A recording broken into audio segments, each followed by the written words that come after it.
ఆదిలాబాద్ జిల్లాకు వెళ్దాం. ఆదిలాబాద్ జిల్లాలో కూడా వరి ధాన్యం కొనుగోళ్ల పరిస్థితి అధ్వానంగానే ఉంది. అక్కడి నుంచి పూర్తి డీటెయిల్స్ మా ప్రతినిధి శ్రీనివాస్ అందిస్తారు. శ్రీనివాస్. ఆదిలాబాద్ జిల్లా వ్యాప్తంగా వరి పంటను సాగు చేసిన రైతులైతే ధాన్యం అమ్ముకోవడానికైతే నానా కష్టాలు అయితే పడుతున్నారు. ఓవైపు తాము ధాన్యము కొనుగోలు సెంటర్లో తీసుకొచ్చి 2 నెలల కాలం గడుస్తున్నా కూడా కాంటా వేయకపోవడంతో అయితే రైతులు ఇబ్బంది పడుతూ ఉండగా, మరోవైపు కాంటా వేసిన ధాన్యాన్ని కూడా అధికారులు తరలించకపోవడంతో అయితే ఆందోళన అయితే రైతులు వ్యక్తం చేస్తున్న పరిస్థితులు అయితే ఉన్నాయి. ఇప్పటికే ఉమ్మడి ఆదిలాబాద్ జిల్లా వ్యాప్తంగా నిత్యం రైతులైతే రాస్తారోకాలు ధర్నాలు చేస్తున్నా కూడా అధికారుల నిర్లక్ష్యం, ప్రభుత్వ అలసత్వంతో పూర్తి స్థాయిలో వరి ధాన్యాన్ని కొనలేదంటూ రైతులైతే ఫైర్ అవుతున్న పరిస్థితులు అయితే ఉన్నాయి. ప్రస్తుతానికి నేను ఆజిపూర్ మండలం నర్సింగపూర్ గ్రామంలోని ఐకేపీ సెంటర్ వద్ద ఉన్నాను. దాదాపు చూడొచ్చు, ఈ సెంటర్కి సంబంధించి కూడా రైతులైతే 50 రోజుల క్రితమే ధాన్యాన్ని తీసుకొచ్చినట్టుగానైతే రైతులు చెప్తా ఉన్నారు. మనకు అందుబాటులో నర్సింగపూర్ రైతులు ఉన్నారు, వారిని అడిగి తెలుసుకుందాం. సార్ చెప్పండి, ఎన్ని రోజులు అవుతుంది మీరు ఐకేపీ సెంటర్కి వడ్లను తీసుకొచ్చి? ఎటువంటి పరిస్థితులు ఉన్నాయి? ఓవైపు ఎండలు అయితే మండిపోతూ ఉన్నాయి. మంచిర్యాలలో దాదాపుగా 44 డిగ్రీల గరిష్ట ఉష్ణోగ్రతలు అయితే నమోదవుతూ ఉన్నాయి. ఎటువంటి పరిస్థితులు ఉన్నాయి ఇక్కడ? ఇలా ఒక పక్క చూస్తే వరుణదేవుడు కరుణిస్తుండు కానీ ఈ యొక్క ప్రభుత్వాలు రైతులను కరుణిస్తలేవు. ఎందుకంటే నెల 2 నెలలు కావస్తుంది సెంటర్ల వడ్లు పోసి, ఇప్పటికి కూడా ఇంకా సెంటర్ల వడ్లు ఎట్లున్న వడ్లు అట్లనే ఉన్నాయి. ఒక పక్కన ఎన్ని ధర్నాలు చేసినా ఏం చేసినా కూడా మళ్ళా వాళ్ళు చేసేదే వాళ్ళు చేస్తూ ఉన్నారు.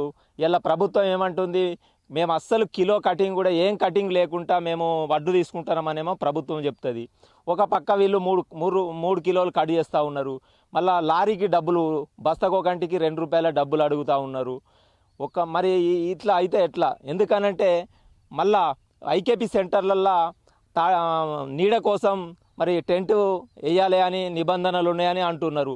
ఇంతవరకు టెంటు లేదు, త్రాగునీరు లేదు, సుతిలి లేదు, తాటిపత్రి లేవు. ప్రతి ఒక్కటి అధికారులు చెప్పడం మట్టుకే మాత్రము, కానీ గ్రౌండ్ లెవెల్లో మాత్రము ఎలాంటిది ఒక్క పని కూడా జరుగుతలేదు. ఇది ప్రభుత్వము నిమ్మకు నీరెత్తినట్టే ఉన్నది. టీఆర్ఎస్ గవర్నమెంటు ఎలాగైతే వ్యవహరిస్తుందో అదే పద్ధతిలో ఈ యొక్క గవర్నమెంట్ కూడా అవలంబిస్తూ ఉన్నది. రాబోయే రోజుల లోపల ఈ గవర్నమెంట్ను కూడా టీఆర్ఎస్ గవర్నమెంట్ లెక్కనే చేస్తారు ప్రజలు. ఎందుకంటే చూస్తూ ఉన్నారు, ప్రజలు ఎంతో నమ్మకంతో ఇలా కాంగ్రెస్ ప్రభుత్వాన్ని, ఇలా రేవంత్ రెడ్డి గారి మాటలు నమ్మి ఇలా ఓట్లేస్తే రైతుల బతుకు అగమ్య గోచరంగా ఉన్నది. వెనుక పోతే ముందు పోతే గొయ్యి, వెనుక నుయ్యి అన్నట్టుగా అనే విధంగా ఇలా రైతు బతుకు తయారైంది. 120 రోజులు కష్టపడ్డ ఒక ఎత్తు అవుతుంది. ఈ నెల రోజులు మాకు 120 రోజులు, ఈ నెల రోజులు 120 రోజులు లెక్క అనిపిస్తూ ఉన్నది. రోజు కళ్ళంకాడికి రావడం, చూడడం, వెళ్ళిపోవడం. మరి ఇంకా వేరే పనులు ఎన్ని పనులు ఉంటాయి? రైతు అనేటోనికి 99 పనులు ఉంటాయి. ఆ పనులను విడిచిపెట్టి కూడా ఇవాళ ఈ యొక్క కళ్ళాల కాడ కూర్చుండడం జరుగుతూ ఉన్నది. ఇప్పటికైనా ప్రభుత్వం యుద్ధ ప్రాతిపదికన వర్షాలు రాకముందు ఈ యొక్క వడ్లను సెంటర్ల నుంచి గోదాములకు చేరితే చాలా బాగుంటుంది. ఒక 20 నెల రోజుల కిందట మేము కలెక్టర్ గారిని కలవడం జరిగింది. నెల రోజులైనా కూడా కలెక్టర్ గారు ఇంకా కల్లాలల్లా వడ్లు పోతలేవు, వర్షాలు వస్తున్నాయి, మరి వడ్లు తడిచిపోతే మరి ఏం పనికిరావు కదా అని కలెక్టర్ గారిని అడిగితే, ఒక జిల్లా కలెక్టర్ అయి ఉండి కూడా ఏం చేయమంటున్నావు అని ఒక కలెక్టరే అట్లా సమాధానం చెప్పినప్పుడు ఇంకా ఎవరికి చెప్పుకునుడు అనేది ఒక్కసారి ఆలోచన చేయాలి. ఒక జిల్లా కలెక్టర్, బాధ్యత గల కలెక్టర్ గారు ఈ విధంగా ఈ మాట అన్నారంటే ఇక ప్రభుత్వం ఎంత పని చేస్తుందో అర్థమవుతుంది. కాబట్టి ఇకనైనా ప్రభుత్వాలు మన ప్రజల సొమ్మును తినుకుంటా దున్నపోతులాగా బలిసి ఇలా కరిగోస వచ్చుకుంటున్నారు. రైతులను మాత్రం 1000 జీతాలు పెట్టి ప్రజలకు సేవ చేయమని అంటే ఇలా ఎవరికి ఇష్టం వచ్చిన రీతిగా వ్యవహరిస్తున్నారు. కాబట్టి ఇది రాబోయే రోజుల్లో ఇలా జరిగిందే ఉంటే ప్రమాదం. కాబట్టి రైతులము సంఘటితమైనప్పుడే రైతులు కూడా సంఘటితం అవుతుండ్రు.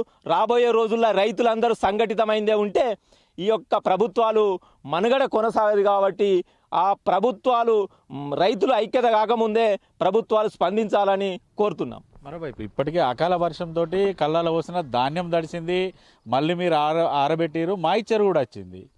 మాయిచ్చర్ వచ్చినా కూడా కొనుగోలు అయితే చేయట్లేదు అధికారులు. ఏం డిమాండ్ చేస్తూ ఉన్నారు ప్రభుత్వాన్ని మీరు? ఇప్పుడు ఒక సంచేసి 40 కిలోల వజన్తో కొంటామని గవర్నమెంట్ అంటే 43 కిలోల వజన్తో కొనుక్కుంటూ లారీవాడు మేము బస్తకు 2 ఇత్తనే లారీ పెడతా అని లారీవాడు అంటుండే. అప్పటికప్పుడు ఇత్తనే లారీలో బస్తాలు పడుతున్నాయి. వచ్చినాక లోడ్ అయ్యి మిల్లులు వేసి వచ్చినాక కాదు.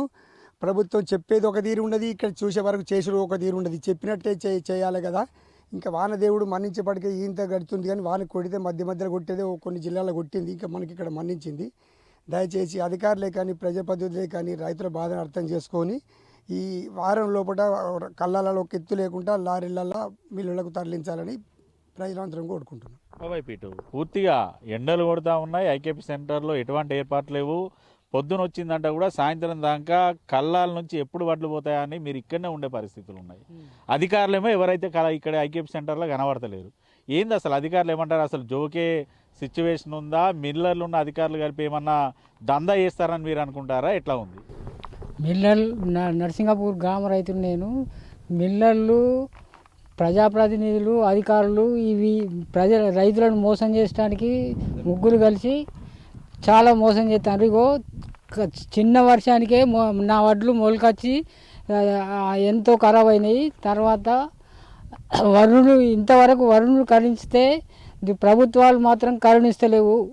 ఈ విధంగా అయితే రైతులు బాగా ఇబ్బంది పడతారు. రైతులు ఐక్యత కాకముందే ప్రభుత్వాలు శ్రద్ధ చేసి కాంట పెట్టి రైతులను ఆదుకోవాలని కోరుతాం. ఓవైపు మీ ఐకేపీ సెంటర్లో ధాన్యం బస్తాలు జోకినవి కూడా ఉన్నాయి. ఎన్ని రోజులు అవుతుంది జోకి? అసలు వీటిని తీసుకపోతలేరా? అధికారులు ఏమంటా ఉన్నారు? ఈ నర్సింగపూర్ సెంటర్లో దాదాపు 1500 బస్తాలు కాంట అయి ఉన్నాయి. ఇంతవరకు 3 రోజుల నుంచి లారీలు వచ్చలేదు, కొంటవు లేదు. రైతులు బాగా ఇబ్బంది పడతారు. ఇది కేవలం నర్సింగపూర్ సెంటర్కి సంబంధించిందే కాదు, దాదాపుగా ఉమ్మడి ఆదిలాబాద్ జిల్లా వ్యాప్తంగా కూడా కొనుగోలు కేంద్రాలను అయితే ఇటువంటి పరిస్థితులు ఉన్నాయి. ఓవైపు ఇటు వాతావరణ శాఖనేమో ఉమ్మడి ఆదిలాబాద్ జిల్లాలో నిర్మల్ జిల్లాకి రెడ్ అలర్ట్ అయితే జారీ చేసింది. ఇటు మంచిర్యాల జిల్లాలో కూడా 44 డిగ్రీల మేర గరిష్ట ఉష్ణోగ్రతలు అయితే నమోదవుతూ ఉన్నాయి. పూర్తిగా ఉదయం 9 గంటల నుంచి బాణుడైతే తన ప్రతాపాన్ని చూపెడుతున్నప్పటికి కూడా తమ ధాన్యాన్ని కాంటా వేయడానికి కూడా సుమారుగా 2 నెలల నుంచి రైతులైతే కొనుగోలు కేంద్రాల్లోనే ఉండాల్సిన పరిస్థితి. కొనుగోలు సెంటర్లో రైతులకు కూడా మినిమం ఫెసిలిటీస్ లేవు, కనీసం టెంటు లేదు, వాళ్ళు తాగడానికి నీటి సౌకర్యం కూడా అధికారులు కల్పించకపోవడంతో అయితే చెట్ల కిందనో లేదనుకుంటే అదే ఎండలో కూడా ఉండి తమ వడ్లను అమ్ముకోవడానికి అయితే రైతులైతే కష్టపడాల్సిన పరిస్థితి అయితే వస్తుంది. ఆరుగాలం కష్టపడి పంటలు పండించిన రైతుకు ఓవైపు మద్దతు ధర లేదు, మరోవైపు ఉన్నటువంటి ధాన్యాన్ని అమ్ముకుందామన్నా కూడా పూర్తిగా అధికారుల నిర్లక్ష్యం, ప్రభుత్వ ముందు చూపు లేకపోవడంతో రైతులైతే ఇబ్బంది పడుతున్న పరిస్థితులు అయితే ఉన్నాయి. మరో వారం రోజుల్లో దాదాపు ఇటు నైరుతి ఋతుపవనాలు కనుక వచ్చి వర్షాలు పడితే మాత్రం కళ్ళాల్లో ఉన్న ధాన్యం ఒక్క గింజ కూడా బయటికి పోయే పరిస్థితులు అయితే లేదు. ఖచ్చితంగా ఇటు అధికారులు కూడా ఈ వారం రోజుల్లోగా పూర్తి స్థాయిలో ధాన్యాన్ని కొనుగోలు చేసి సెంటర్ల నుంచి తరలించాలంటూ రైతులైతే డిమాండ్ చేస్తూ ఉన్నారు. మరి ప్రభుత్వం ఏ రకంగా స్పందిస్తుంది? అధికారులు ఇప్పటికైనా పూర్తి స్థాయిలో రైతుల ధాన్యాన్ని కొనుగోలు చేస్తారా లేదా అనేది మాత్రం తేలాల్సి ఉంది. వీడియో జర్నలిస్ట్ రమేష్తో శ్రీనివాస్, ఐ న్యూస్, మంచిర్యాల జిల్లా నుండి.